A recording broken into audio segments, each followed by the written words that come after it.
Okay, well that was a good warm-up. Good morning, we're still morning. I'm very excited to talk to you today. There is a revolution going on around the Internet of Things. And this is really changing every industry, it's changing society, and it offers tremendous positive opportunities for us all. Today, I'm going to try and tell you a little story. Let's see if we can get the charts up here. I'm going to talk about ball bearings, I'm going to talk about mangoes, and I'm going to talk about rhinoceros. That's going to be the centerpiece of what we'll get done today. What do they have in common? In this story, it's going to be about the IoT. So I'm going to talk about ball bearings, mangoes, and rhinos. Okay. Everything in our world is getting connected. As I said in the panel, there's a transformation going on that has started about 50 years ago with the automation of everything back-end that moves through communications, moves through commerce, and now has moved to the digitization of everything that is physical. Everything is getting connected, everything is being built of software, and it offers tremendous potential for us if we harness it the right way. The two major outcomes, IBM works with about 6,000 companies around the world. The two major things that we're seeing companies focus on are improving brand experience, the way that customers interact with a manufacturer. Think about this. For the first time in 100 years, manufacturers are dealing directly with consumers. Up until now, there's been a retailer, a wholesaler, somebody in between that transaction. But for the first time, the manufacturer can now be connected to the end consumer. This is a tremendously powerful thought. Secondly, companies are able to focus on their operational efficiency in a way they haven't been able to before. Manufacturing lines, we know when something's going to go down. An elevator in a building, we can hear the vibration, or the elevator can even communicate to us that it didn't land properly, that it hasn't landed correctly, and call out a maintenance person. A facilities management company can detect with video recognition that spillages happened in their building, and they can go and clean it up before someone slips on it.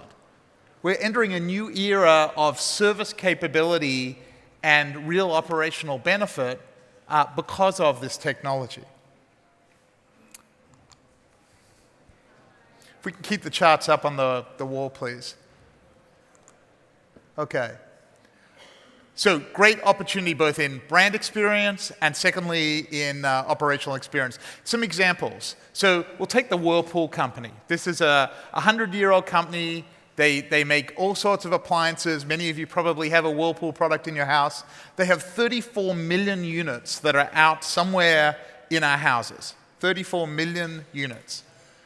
Now, what they have been able to unlock for the first time, as I said, in their entire experience is to change the manufacturing process. So what did they do up until now? They made a product. They got a focus group to look at the different functions. They came up with 20, 30 different functions. How many of you use more than 2 functions on your dishwasher? Just a little poll here. How many people, you use more than 2?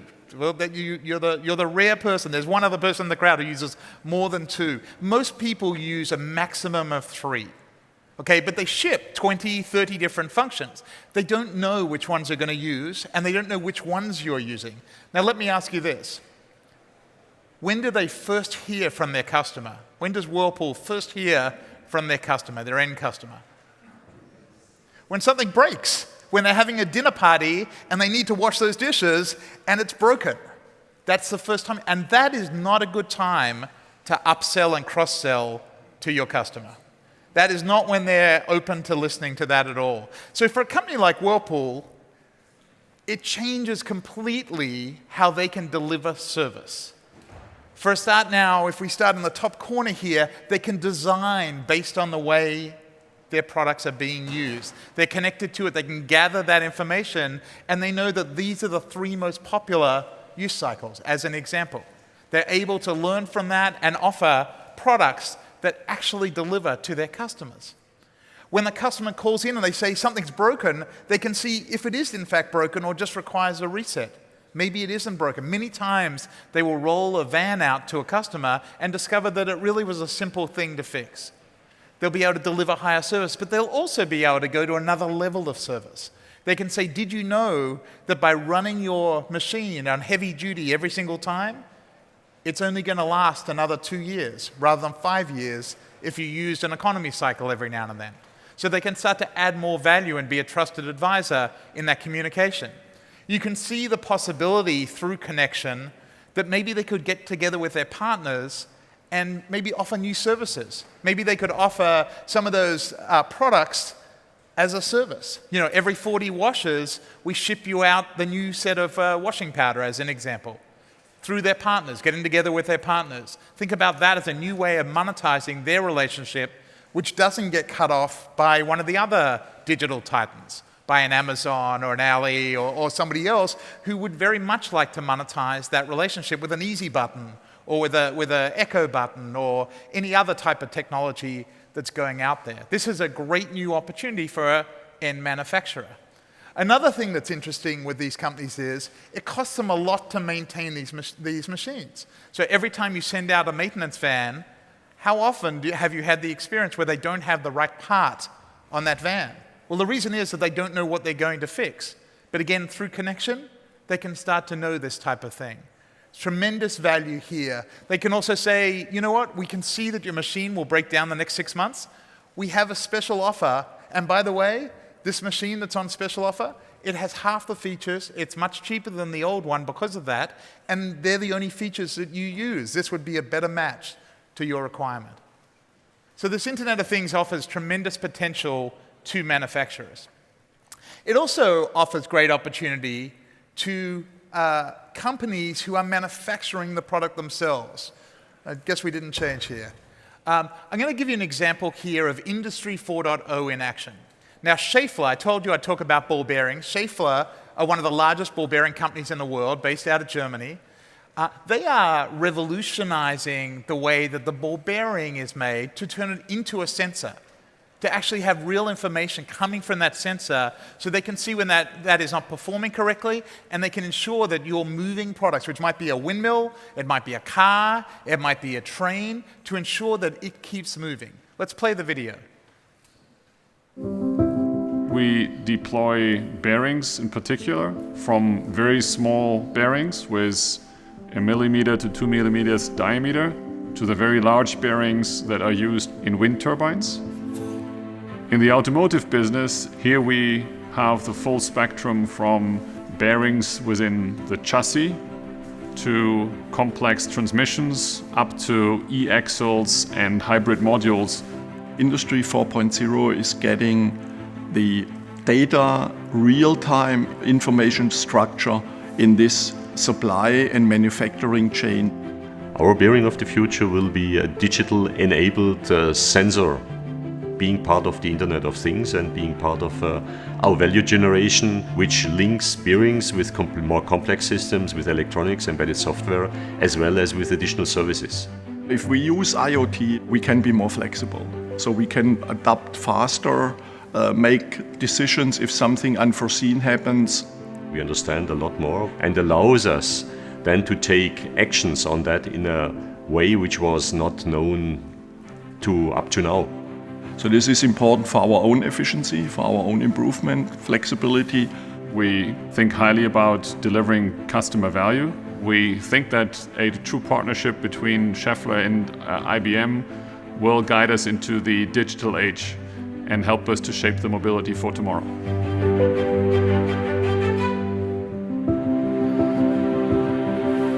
So,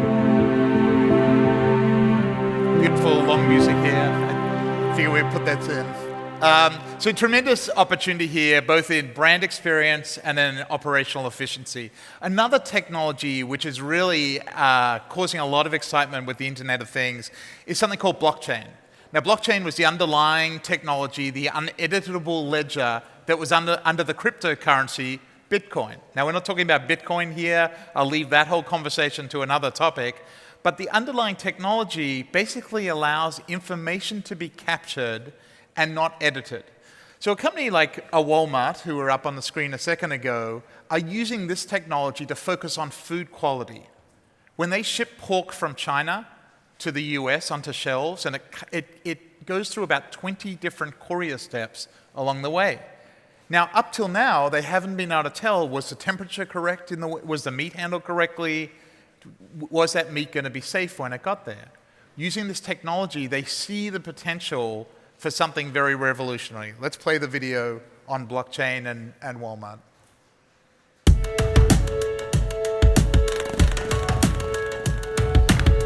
You know, when there's a food event or a food scare, what you want to do is you want to be fast, but you want to be right.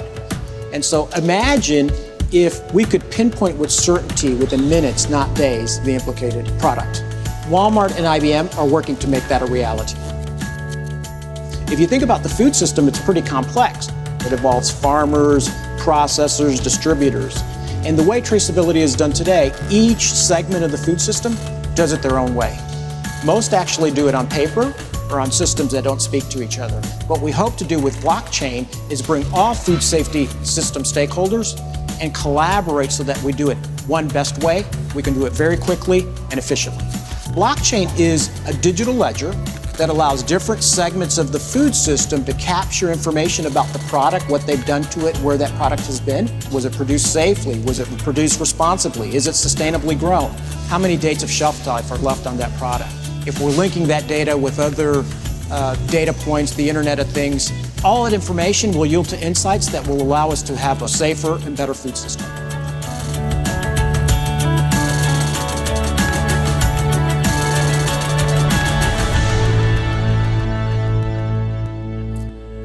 So great potential there to give us greater food quality and to allow us to remove food that isn't safe off shelves much faster and to ensure that the food that does arrive is very safe. So we've talked about brand experience, we've talked about operational efficiency, we just talked about some technology called blockchain that we're trying to apply to the food system and to supply chains. And by the way, this could work in any supply chain for a manufacturer, for anyone who's working in any sort of perishable good.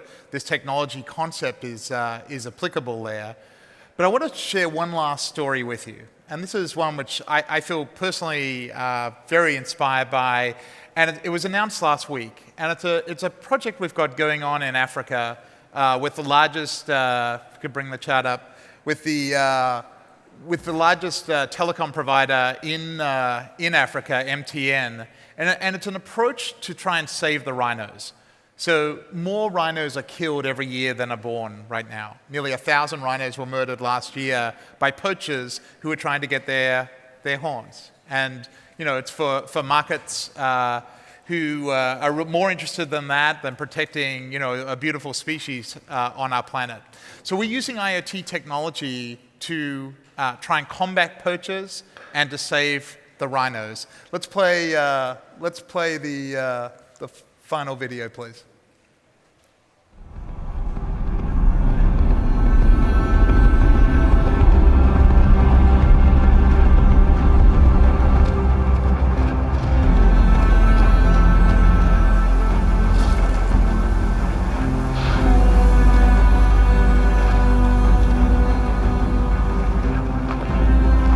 The rhino has become one of the key species that is becoming endangered due to poaching throughout Africa, but now especially in South Africa.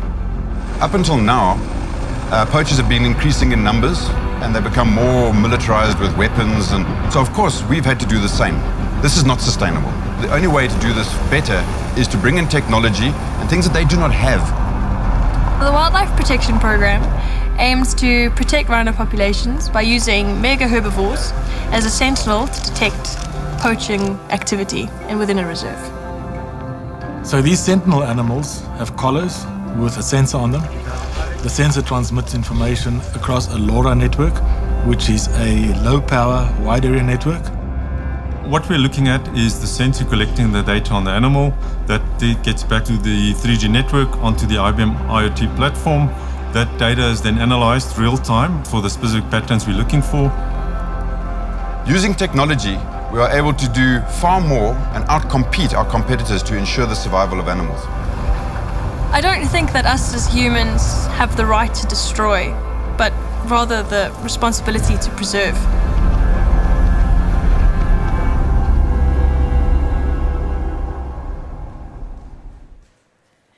So a beautiful story about how technology is being used. Basically, they see the zebras running off. They can tell a poacher is in the area and move very quickly to cut the poacher off and protect the rhino.